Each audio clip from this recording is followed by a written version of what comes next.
اور جو چیزیں شریعت میں جائز ہی نہیں ہیں، جھوٹ بولنا ہے، غیبت کرنا ہے، بد نگاہی ہے اور دیگر برے اعمال ہیں، تو یہ چیزیں تو روزہ نہ بھی ہو پھر بھی ناجائز ہیں۔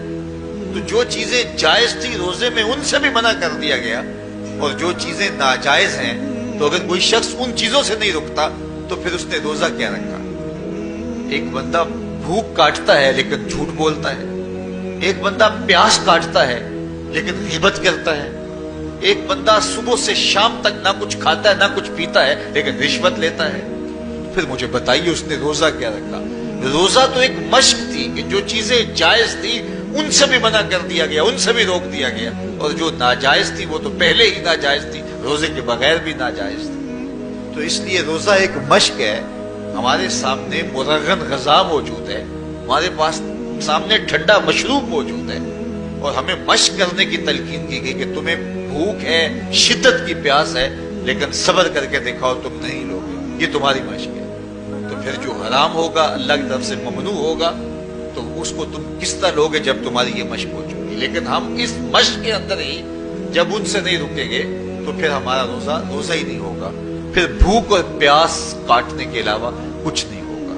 بہت سارے روزہ دار ایسے ہیں جن کا روزہ سوائے بھوک اور پیاس کاٹنے کے کچھ نہیں۔ اس لیے جن چیزوں سے اللہ نے منع کیا ہے ان سے تو رکنا ہی رکنا ہے، جو چیزیں مشروع ہیں ان سے وقتی طور پہ روکا گیا تو ان سے بھی روک کر کے روزے کی تکمیل کی جائے۔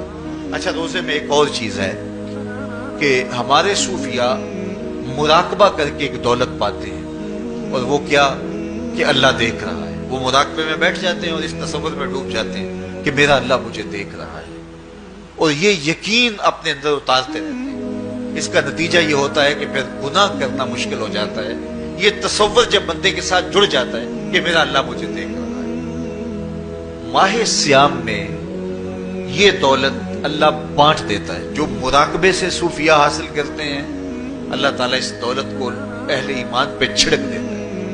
کڑکتی دھوپ، برستی گرمی، زبان کانٹا، ہونٹ خشک، ٹھنڈا پانی دستیاب، دروازہ مکفل، کوئی دیکھنے والا بھی نہیں ہے، لیکن بندہ ایک گھونٹ بھی نہیں پیتا، وضو کرتے بھی احتیاط کرتا ہے کوئی قطرہ حلق سے نیچے نہ اتر جائے، کیوں کہ میرا اللہ مجھے دیکھ رہا ہے۔ جو چیزیں صوفیاء کو مراقبے سے نصیب ہوتی ہیں، ماہ سیام میں اللہ اس دولت کو بانٹ دیتا ہے، چھڑک دیتا ہے، بارش کی طرح وہ دولت برستی ہے، اور یہ تصور ہمارے ساتھ جڑ جاتا ہے کہ میرا اللہ مجھے دیکھ رہا ہے۔ ہم پانی نہیں پیتے، اللہ دیکھ رہا ہے، مرغن غذائیں موجود ہیں کہ اللہ دیکھ رہا ہے۔ تو میں یہ پوچھتا ہوں کہ ہم کھانا نہیں کھاتے کہ اللہ دیکھ رہا ہے، ہم پانی نہیں پیتے کہ اللہ دیکھ رہا ہے، لیکن جب رشوت لے رہے ہوتے ہیں اللہ اس وقت نہیں دیکھتا؟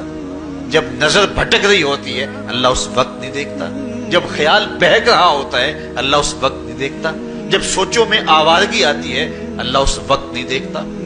تو یہ صرف وہ کھانے اور پینے کو ہی دیکھ رہا ہے، باقی امور زندگی کو نہیں دیکھ رہا، اور وہ کیا صرف رمضان میں دیکھتا ہے، غیر رمضان میں نہیں دیکھتا؟ تو یہ جو نور اترا تھا ماہ سیام میں، اس کو اپنے اندر اگر جذب کر لیا جائے تو زندگی سنور جاتی ہے۔ جو مراقبوں سے حاصل ہوتا تھا ماہ سیام میں وہ میہ کی طرح برسا، اور ہم اس کے اپنے اندر سمولیں، جذب کر لیں تو نتیجہ یہ ہوگا کہ ہماری زندگی نور و لا نور ہو جائے گی۔ اور یہ تصور جب انسان کی زندگی میں جم جائے تو یہ گناہوں سے روکنے کا مؤثر ذریعہ ہے کہ میرا اللہ مجھے دیکھ رہا ہے۔